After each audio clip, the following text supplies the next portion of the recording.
Hey everybody, hope you're well. I'm with Travis today. Hello Travis. I'm fine. How are you? So, so where are you actually?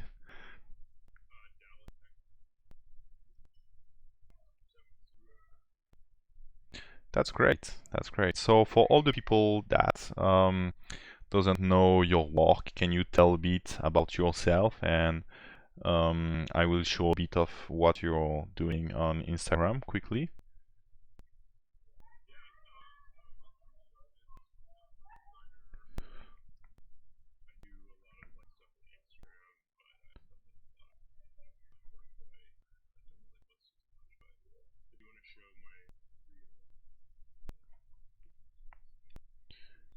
Okay, let's do that. It's on your website, right? Or on YouTube?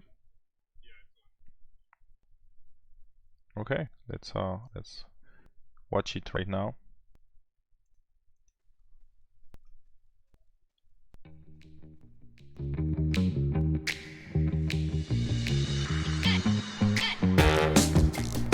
They're saying no audio. Can you hear me?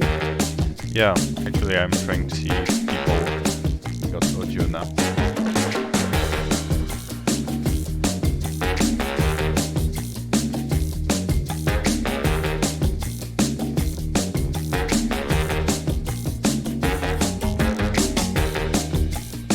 Hello? Yeah. Okay, cool.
Whoa, that's actually a really nice showreel that you have. Thank you. Yeah, so Appreciate everybody it. just go follow the link in the chat and seriously put a like on this really awesome video. It's so nice. Usually I don't like longer showreels, but the 2 minutes went really super fast. Thank you. Appreciate it. Yeah, so Oh, what's up, Carlos? yeah, can Carlos, no. everybody can clearly hear Travis now? I think we can clearly hear your audio, but let's double check.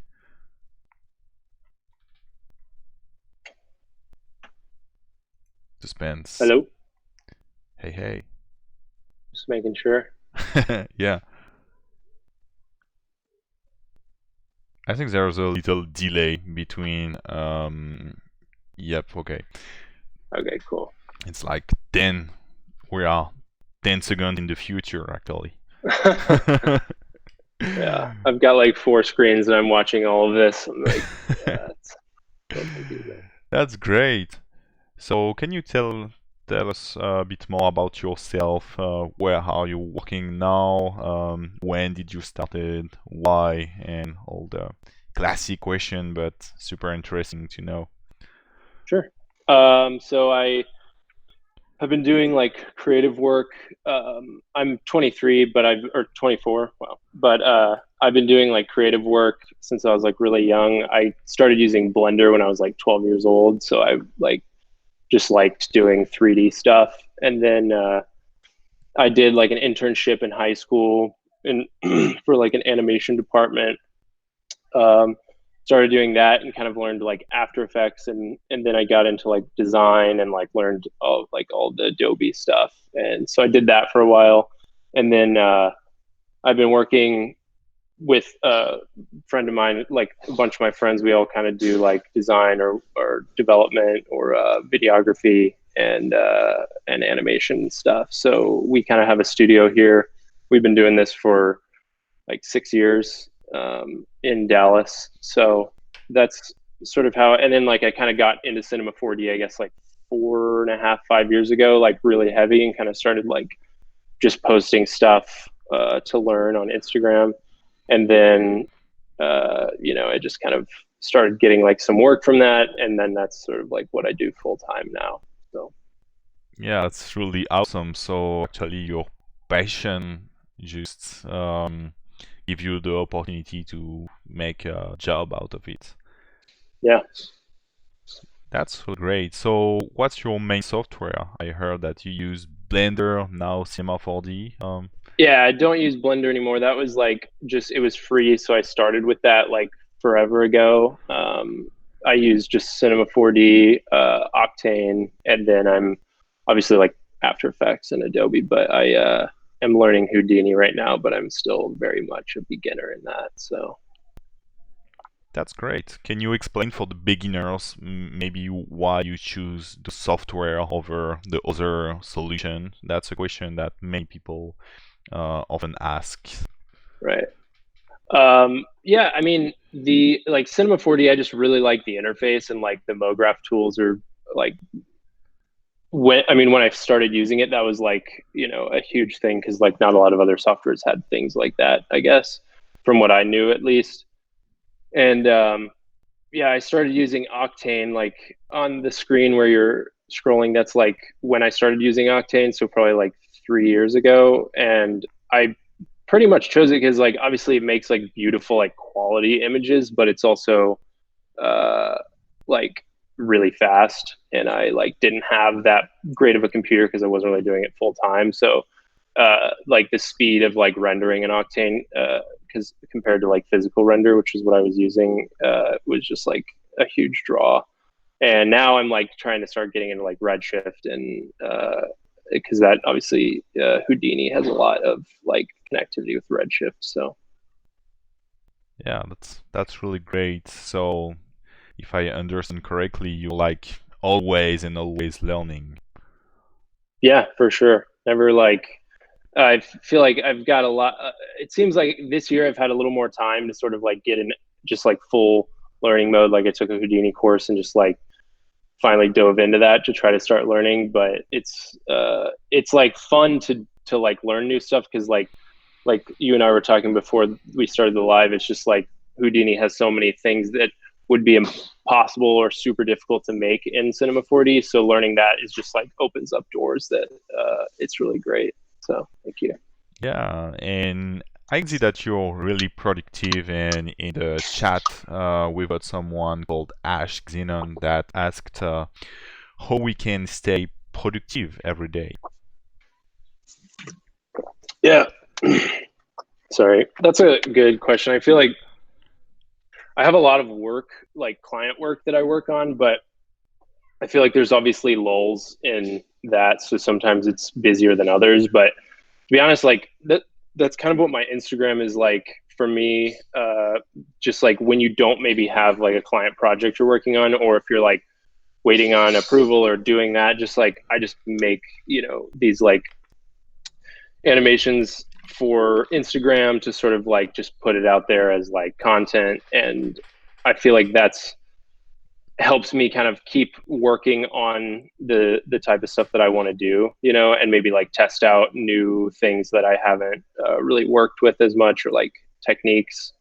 So that kind of helps like just constantly be like have something that you're doing. Like right now I'm doing the 36 days of type thing, which is, like it's just like whenever I'm not working on a client project, then I'll just kind of pick that up and do, a couple animations for that or whatever. But I think that helps just to kind of always have something. which is fun for, I feel like, animation as opposed to like some of my friends do like video. It's like you can kind of just do something sitting at your computer waiting. You can just make an animation because it's all done just right there, you know. Yeah, that's really awesome. And how do you like schedule your day? Do you have a moment where you know that you should stop? How do you, as a freelance, how do you manage your time? Yeah, that's tough because like deadlines are always like always happening. So I do have like some issues with time management, I would say. Like I work late nights a lot of the time, but I think you just need to know like, you know, I'm probably honestly not the best person to ask about that because I do work like a lot and I work late nights, but I think, you know, it always feels better when you go home at a reasonable time and like, you know, just relax. But yeah, it's tough. It's definitely a challenge is like staying like managing your time and doing that when there's no real like schedule. And maybe I've been waiting all day, kind of like not working on client work, and then they finally get back to me with revisions or whatever at the end of the day. Then it's like, oh, okay, well maybe I'll just do this now. But sometimes you just got to walk away, you know. Yeah, and there's actually one really great thing that the community should be aware is the fact that you actually release your first tutorial on YouTube, and Yeah, it's actually really nice. It's a tutorial to create waterfall. So everybody, like, if you want to subscribe to Travis, just follow him, like I just did, and watch this tutorial. It looks really awesome. yeah, And yeah, that's really nice because we can see a lot of satisfying stuff in your work, and there you try to create like a water effect without any simulation. yeah. Yeah, I think gonna start doing like one tutorial a month. And I think the goal right now is like just making simple like tips on things that I've kind of like learned over time of like tricks that you can do or things like this, for example, is making something that looks you know, like maybe a lot more complex than it actually is. It's just like simple like displaced geometry and a bend deformer. So it's like a super easy like thing once you understand it, but it's just like a lot of there's a lot of people out there that like maybe are just starting out with Cinema 4D and they don't, you know, they have ideas that they want to, you know, execute on, but maybe they don't even want to start learning like X particles or Houdini or anything Yeah. right now. So it's just like maybe finding I don't know, finding like quick tips and tricks to do things that look more complex than they are, I think. Yeah. By talking about quick tips and tricks, I think the community will be really happy if you can maybe show a little bit of your cinema workflow or just give us one quick tip that you use in your workflow. Sure. Let me go to my other computer over here. So yeah, we can upload Travis is the first guest that we had using two computers at the same time. Yeah. So we have two Yeah. Travis. um, yeah, I mean, is there any like tips that anybody wants to go over in the chat or I don't know. Yeah, please let us know in the chat.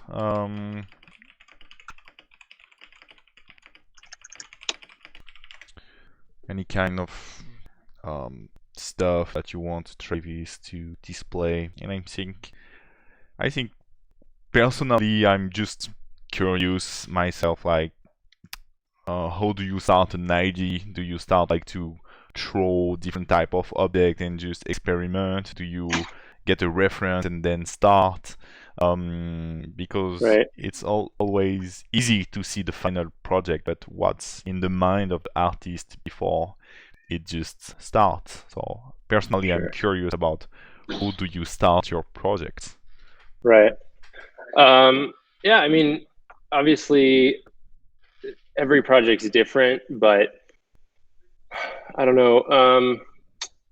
I always like have some sort of like idea. Like I will have an idea in my mind, and like obviously inspiration just can come from wherever. But I mean, if you want to like, let me actually open an old. This might be a good one. Yeah, and some people are asking a bit of layer management tips or maybe importing text stuff. So it just give you idea of what people are curious about in the chat. Right. Let me do. One second, sorry. Yeah, no worries.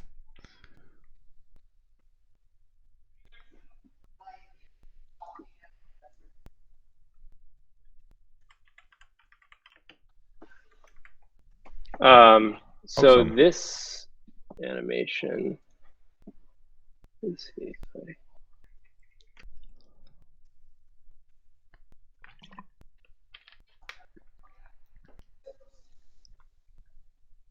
Here, let me send it to you in the chat so you've got it. Yeah, sure. Just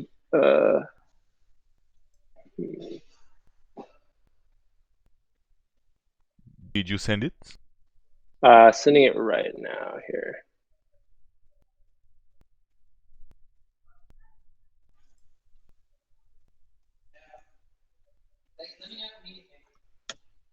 Yep, perfect. Got the link. Sorry, I'm working on two computers here, but that one. So let's do a wireframe here. A lot of people, when I did this one forever ago, but a lot of people ask like how, and like I feel like something as simple as this, it looks like obviously like this is kind of one of those super like satisfying animations, but so you got it, okay. Yeah. Sorry, I'm looking at the YouTube. It's like delayed. Yeah, so like this is basically just like cube with a let's do this one here. So this cube is just has like a bend deformer. I've got it hidden here. And I'm gonna switch viewports. So it's just got a bend deformer, and the cube has a keyframe moving it outward, and the bend deformer basically has the has a similar keyframe going in the opposite value, so that the cube just sort of bends as it moves out, and then it falls down into that like slot. But I don't know. This is a simple, like super simple, like example of just like using the like deformers and like simple objects to make something, and then when you bring it into Octane, let's do one and screen. talking about the rendering, I see that you have amazing color choice, and someone just asked, how do you work with colors and materials? Do you have like some color palettes? Do you choose by feeling? Like, what's your material and color workflow? Yeah, sure. So I always usually design the actual motion before doing any color or lighting. Let's get the node editor here. These are like super simple. Where's my, here it is. Super simple materials in Octane. I'll probably do like some tutorials in Octane. But like if you look at the, one thing I do that might be, I feel like helps with these types of animations is making the camera like this isometric kind of look, which I don't like to use the parallel camera because I feel like it's too almost like too isometric sometimes. So I just like will have a camera here. I can sort of recreate this camera. Do a new one. Oh. So you've got a camera, and I'll kind of get it into position where I want it. Let's hide this one.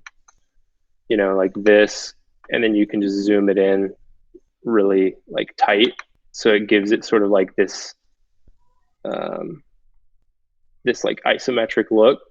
Yeah, by setting a super high focal Yeah, so length. it's super high focal length, like let's see, like 300, and it looks, like very like I guess flat, which is kind of a theme in a lot of my animations, like kind of isometric kind of looking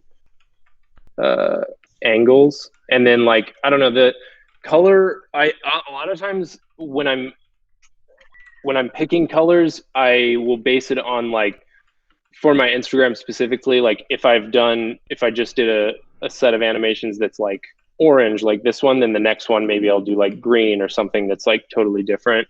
It's also nice just to like not look at the same colors all the time. But this like background here has this kind of like, I don't know if you can really see it, but it's got like this kind of like wavy pattern. I think that's just I have two materials that are slightly different. This one and this one. One's just more matte and a little darker, and then I have those in a mix node. And then this is just like an image that is just like blobby. Like I think I made this in, or no, I got it like literally just from Shutterstock. It's like just a seamless pattern that creates just like a nice another element to the background. But then you just have a mixed Octane mixed material with like a glossy and then a matte material with that, piped into the mix channel. But I mean, yeah, that colors is almost just like kind of like the fun part for me. I feel like it's just where you can kind of be a little more creative, experimental. Let me see if I've got another project I could pull up that has a little more interesting. So yeah, when it comes like to choose colors, you prefer like choose them directly in the software rather than creating color palettes before. Yeah, I mean, a lot of times what I'll do is go on like Pinterest or something like that and just find whatever it is, like a poster or like a picture that has like some nice colors, and I'll just use like the colors from that, like whatever it is, and just kind of recreate that color palette. But I don't usually like plan out the color palette. A lot of times I'll start with one and then just completely change it. But like obviously these are all kind of like monochrome colors.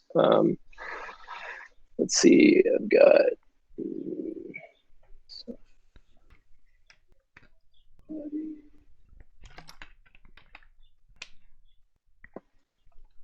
do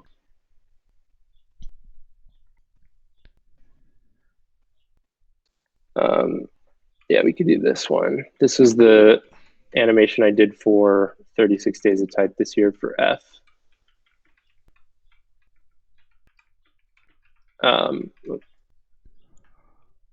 So this one, like I use polygon.com has like really good textures or like shaders. So I use that for like the carpet and the plaster on the wall. And yeah, you basically like, I just wanted it to look very like kind of stale and like corporate office kind of vibe. So obviously that with like the just like super dull floors, and like if we look at this node editor, keeps coming over to the other screen here.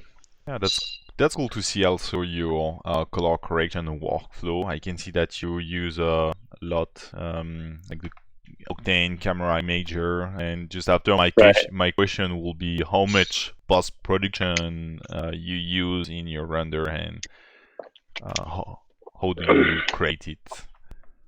Yeah, a lot of I like use the LUTs from that are like just already in Octane. So that one, the floor went away.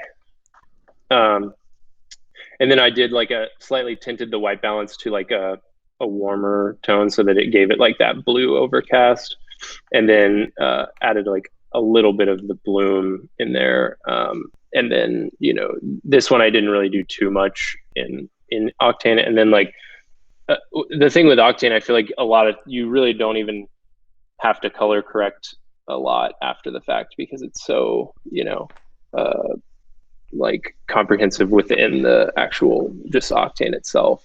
Yeah. And then another thing that I love with Octane is this denoiser, just like allows you to like really, especially for Instagram, because Instagram already like crushes the quality of videos. A lot of times I'll do a super low, like this one I rendered at, let's see, 90 samples, which is super low. And then Yeah. the denoiser just like takes away all the little grain. So that's a really nice like thing that they have now. And I think Cinema 4D has that in their standard or physical renderer now Yeah. too. But The, yeah, it's the amazing super thing helpful. about like the Octane denoiser is it also take care of fireflies, and Yeah, it's just doing more than just denoising right. image. I found it truly awesome. This one, somebody asked about importing NURBS, like splines into Cinema 4D. So this one actually, the uh, G that I did G is for Google. Where's my timeline here? So this one, it's on my Instagram if you want to pull it up or whatever, but this one is all of the objects within, this one is super disorganized because I made it really quickly. But if you look at, let's take this into a new, Yeah, maybe I will show it yeah, on Instagram.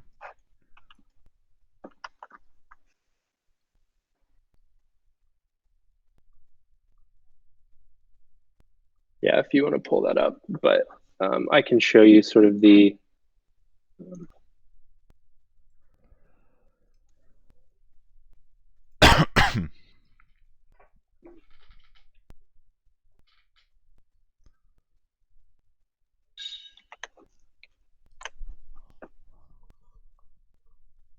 so yeah, if, did you pull it up on there?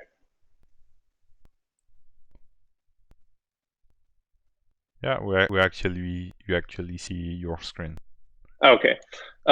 So this is actually all based on um, one path, which was part of the Google logo that I just brought in. This is a piece of that building from the post. And so everything, I did instances of that path to create, let's see, we can solo these. So we've got the beams, which is just a cloner of this cube cloned along the borders of that shape. And it's all tied. And then you've got the floors, which is just an extrude of that same path, and the instance is right there. And then you've got the glass, which is just one extrude with a Voronoi fracture on it. And the matrix object is the fracture. So it just creates like windows. You can kind of see the colors are like the different windows. And so all of those are controlled with plane effector, and it's visibility is the parameter that it's using. So it uses this one linear field to sort of like build on those elements as you go Yeah, up and down. there's actually a question. Someone just ask if you lower the FPS to get the time-lapse look, or did you create it directly inside of Cinema? No, so actually it's just rendered normal speed, but I just animated it at the speed, like everything already, because the plane effector is only affecting visibility. It just sort of everything pops on. So that's already like just how it looks in the nature of everything just sort of appearing. If this was, instead of visibility, maybe it's affecting the scale, then I think, well, you can't really see it, but um, everything would be sort of like, let's see. scaling on rather than you know. So it's just the fact that the plane effector is just using visibility, so it just sort of everything pops on one at a time, and then it just kind of created that time lapse look. But obviously, this whole animation was sort of inspired by like the Silicon Valley intro type of thing. So I have the like crane, which is just popping around, just with like let's see, it's here. These keyframes. It's just position and rotation keyframes, and it's they're all just like hold keyframes instead of linear. So they're just very like, it's just like very jumpy. And then the cars are just, I just animated them super quick so that they look like it was kind of like time lapse. But and then the sunset was just like an octane sun light light that just like animate. I just rotated it as the sun went down. So I mean that's kind of how like I love going. I use Illustrator a lot, so I love using or creating my curves and paths in Illustrator and then just bringing them into Cinema 4D. And that's kind of what this whole animation was based on. Just using like the Google logo as the splines.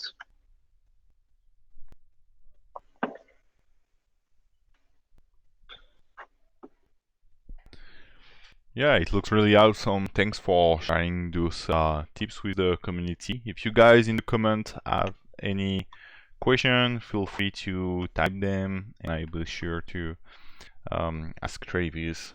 Could be anything related to work, related to time management. Again, it could be Cinema 4D related and all that stuff.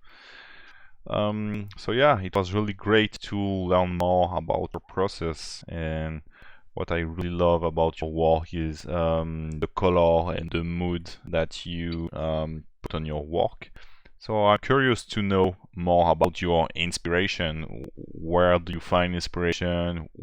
What's the artist that you follow that really inspire your work and all those things? Yeah, there's a lot. I wish I'd pulled references of people, but there's like just so many talented artists on Instagram. Obviously, a lot of inspiration comes from Instagram and other, artists and stuff. Behance is good for like, trying to. I like on Behance. A lot of times there'd be like a full project and like there's one specific effect that I would like to like figure out from that, and then you kind of just go and think like how could this be made in Cinema 4D, or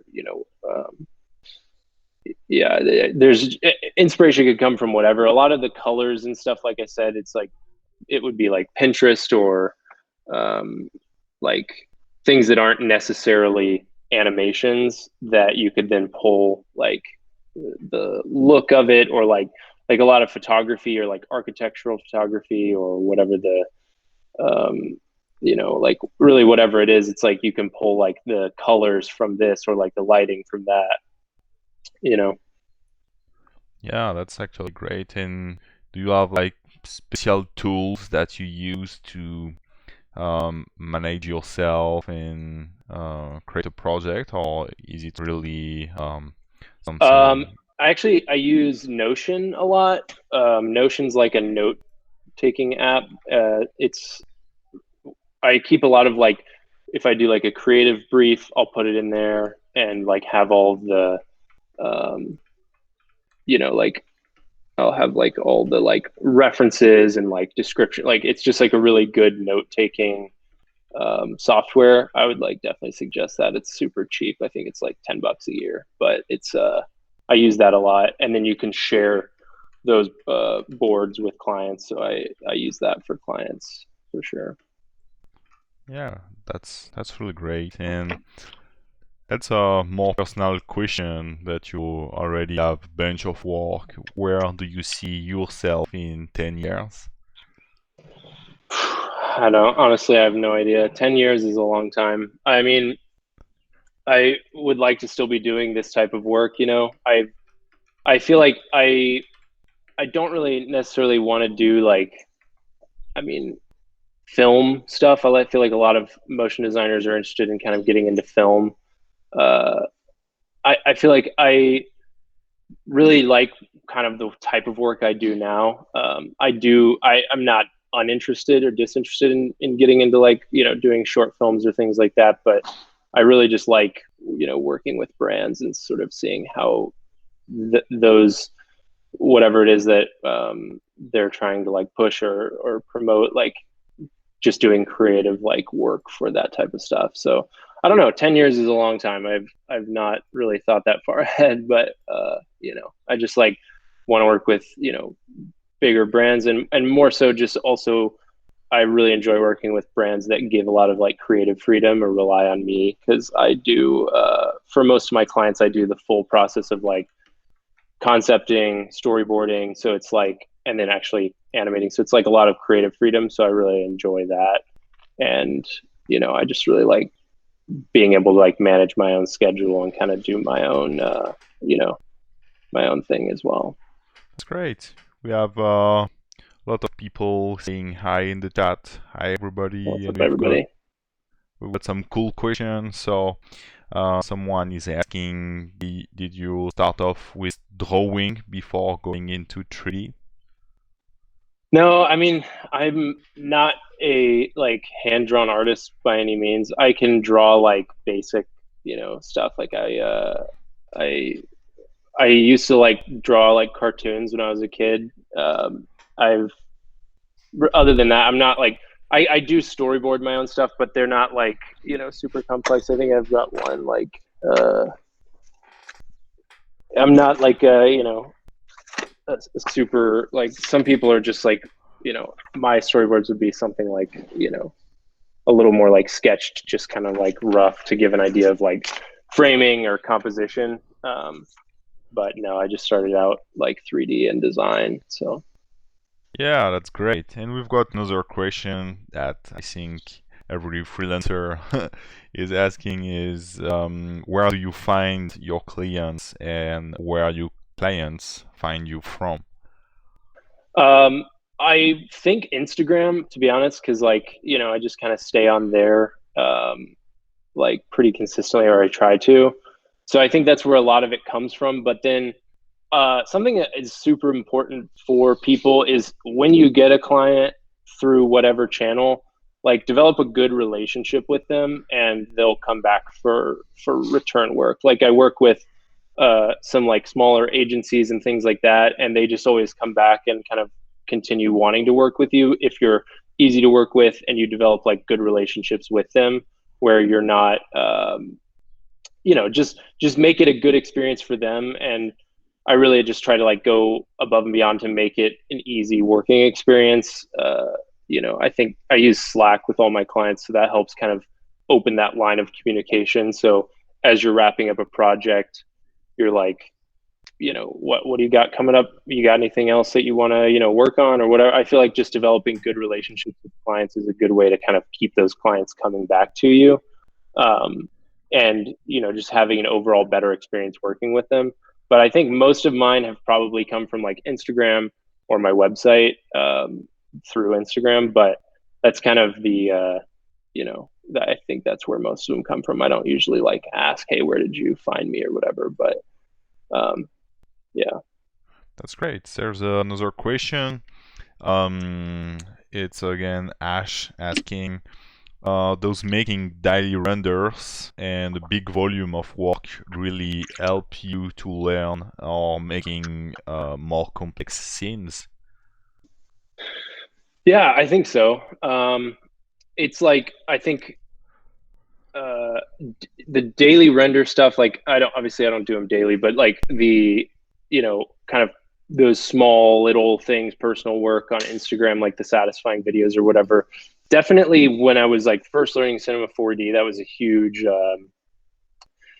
a huge like way to learn the tools that Cinema 4D or any program for that matter like has and how to work with them, and it just makes my workflow a lot faster. So it does it is also nice, like for example, like Turbulence FD is a smoke plugin. I'm pretty sure everybody's used that, but that's like I learned that through doing like personal projects, and then I was able to like know how to use it when a client was like, "Hey, we want a smoke sim in the video." So I think it definitely helps kind of improve your own workflow and your own like speed of how fast you can work. So it's good for practice and kind of keeping yourself sharp too. Yeah, that's really a great thing to know because we often like hear the cliche like people doing dailies can't work on bigger project and all that stuff. So I can Yeah. understand this question, but it's like practice and practice. Right. Yeah. Another question from Geekman, who's from Hong Kong. He's looking for overseas work because in Hong Kong the industry is pretty bad. Do you have Mm. like personal suggestion about working with worldwide clients? Ooh. I don't know. I mean, like the internet is global, so that everybody that is on there is, a lot. I work with people that are all remote. Like most of my clients are in LA or like New York or Canada. But I don't know. I mean, I think just being visible overall in the like Instagram community or Behance or whatever it is, I think people are still like people that need animators or people that need content are looking in those places now. I know that's probably not super helpful, but I don't really know like any specific like way to uh like get your stuff in front of people that are overseas. I don't know. I mean, I think just kind of being visible on whatever platform or trying to like get your stuff out there. And I know making, like when I started making just kind of like videos for Instagram or whatever, even though they weren't for clients, that helped me gain some visibility, which is how probably most of my clients found me. Yeah, and But I don't know. I'm also asking myself this because and I could understand more the question of Geekman. The thing is, I'm from Europe and you're from USA. And even if we use both Instagram, most of the people that reach me are from Europe and most of our clients are from Europe. So Mm, is this kind of cliche? I don't know, but it seems that people would try to find people from the same area. Like I didn't have a big amount of US clients, but more European. right. So Yeah, and I don't know, maybe that's like a time zone thing, is just people want to be able to work at the same time, but I don't know. I mean, I've got people I work with some like 3D modeler in Australia, and they're on completely different time zone, but it works fine for me. I don't know. That's a tough one. yeah, you're right. There's another question. You can quickly answer to this one, but that's classic. What's your personal computer specs? I've got custom build. I have two 1080 Ti's and a i9 9900K Intel processor. I'm getting ready to build a new PC though. Probably going to get a couple 2080 Ti's and the Threadripper. I can't remember what the number is, but it's AMD's new processors are like beasts. So I think I'm gonna like look at getting one of those. So Yeah, it looks really awesome. yeah. Yeah, got more questions. So when it comes to work-life balance, do you have some kind of system for managing your client and time for yourself? Um, I mean that's something that I kind of mentioned earlier. Is like I'm not the best person to ask because I do have a little bit of trouble managing my time. I feel like if you I think the best way that I can do it in my own head, and I don't necessarily follow this all the time, is like, I'm working from 9 to 5. Expect me to be working those times. And then if I'm working past that, great. But don't expect me to get back to you at, 9:30 at night. Just sort of setting that expectation with clients. And like for me, I guess one thing I do is I don't work on weekends at all. So, rarely do I work on a weekend unless I'm really pressed on a deadline. So planning my timeline when I give a timeline to a client, um, I have to decide how much time do I need, knowing that I'm only working 5 days a week. Am I willing to work, later or not? And just kind of setting that expectation up front helps.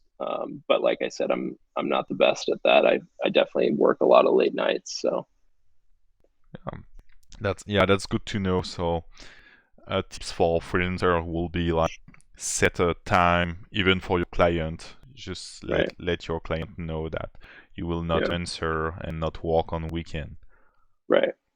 So yeah, what do you do outside of work? Do you have like some passion for films, music? Um, I mean, just really, I just work a lot. I have a dog. He's asleep over there, but I like to hang out with him. No, I'm pretty boring other than this, to be honest with you. I like traveling is cool. Not so much right now because of all this craziness, but yeah, I'm really just like I'm working most of the time and um, either like working or just like hanging out with, friends or my girlfriend and my dog. So Yeah, taking time for yourself and yeah. your It's like life. overwork and then just relax. Pretty much what I do. So That's definitely a good thing. yeah, That's great. Um, so yeah, next plan, learning Houdini. yeah, yeah, definitely diving into that, which is it's like uh, it's not. I mean, it's not even that bad. Like I always looked at Houdini as like, oh, it's so daunting and like it's such a complex program. But like really, when I started getting into it, I was just like, this is honestly really fun because like you can do things that you would be so hard to do in Cinema 4D, and you can do them with ease in Houdini because it's just built that way. And then the workflow between Cinema and Houdini is really nice, exporting Alembic files and all that. I think I want to start using that more on my client work. I used uh, only post I've done on using Houdini was the M in my 36 days of type. I did like a melting effect with the like Houdini.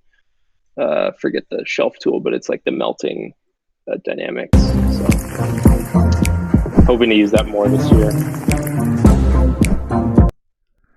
Yeah, that's a really fun one, and that's a personal question. But I know that you worked in Blender when you started, and I see that there's a lot of improvement and it follow a curve, really with a rhythm of a lot of new amazing feature. What do you think about Blender and the new growth of the software? Yeah, I've heard really good things. I used it like probably, I guess it was like 2009, and it was the user interface was just a mess. It was like because it's all like free and open source, and so the user interface was just like crazy complicated. I liked it back when I used it, but I mean, from what I've heard, a good friend of mine, Derek Elliott, he does a lot of cool stuff on Instagram as well. But he uses Blender and he loves it, and it's I've heard that they've really like upped their game and it's really gotten a lot better.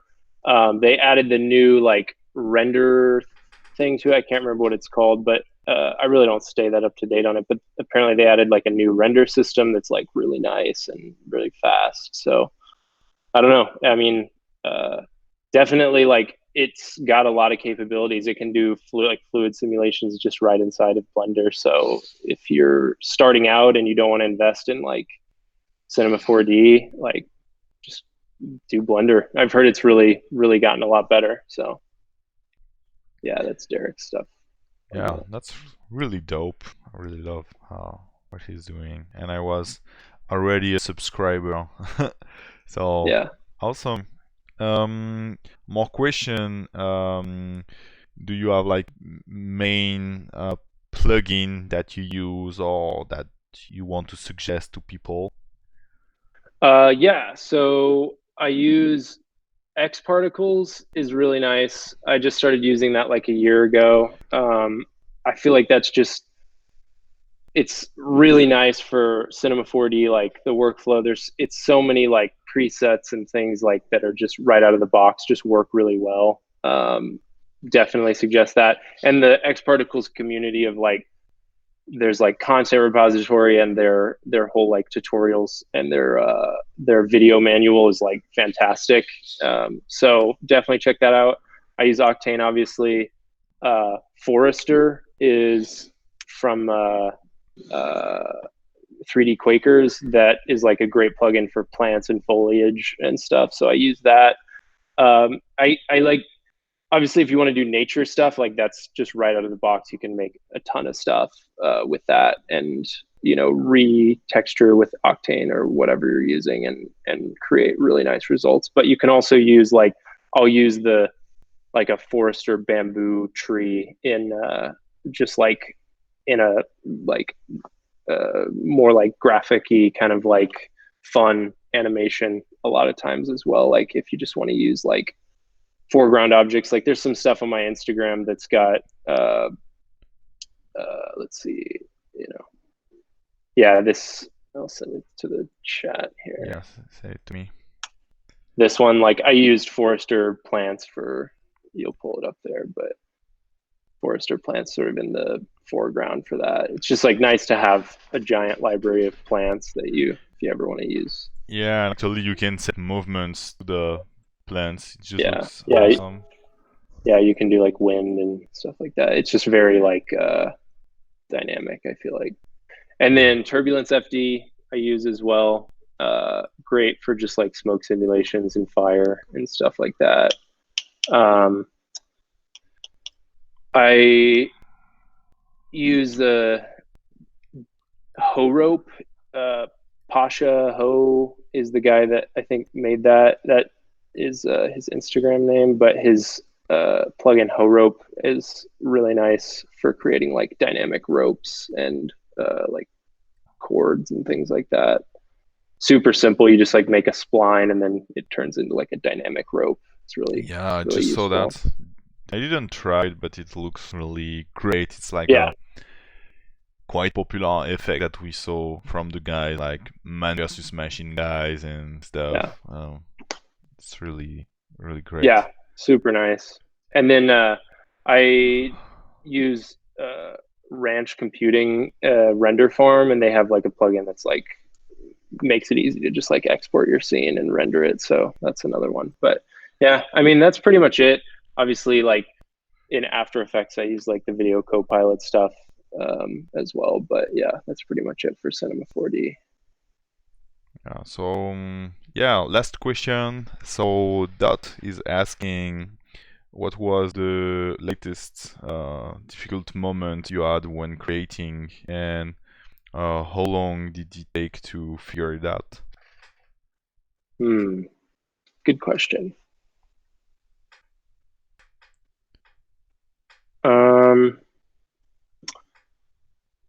Let me think.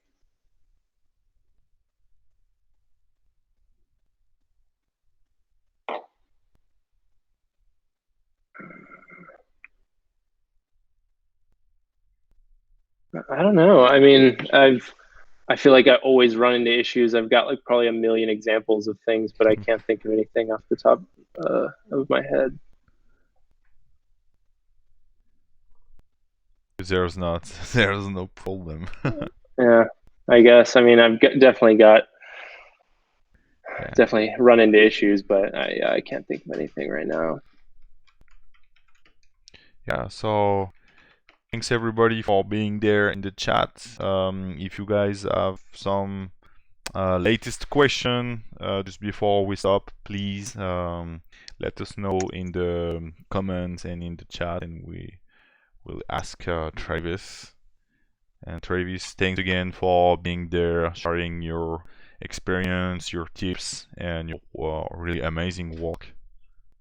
Yeah, of course. Thanks for having me on. It's been fun. Yeah, that's really cool, and I really love your work. It's really efficient. Thank you. I will Yeah. use the word efficient. Yeah. And then if anybody like really, if you have any suggestions for tutorials, like if you want like beginner tutorials of anything you'd want to see, like just DM me or send me a message through my website and just like let me know. I've always open to suggestions, but I'm trying to do like at least one of those a month. Try to like just share like little tips and stuff like that. So Yeah, Edwin Tobias is saying Love Travis is a great guy to work with. what's up, man? Yeah, he lives in Fort Worth, just really close to Dallas. So That's great. So yeah, no question. Only people saying thanks. So thanks to all of you guys. cool. Yeah, thanks everybody for watching. Appreciate it. Yeah, and yeah, just don't forget to subscribe to the Travis and Motion Designers community account, and see you next time.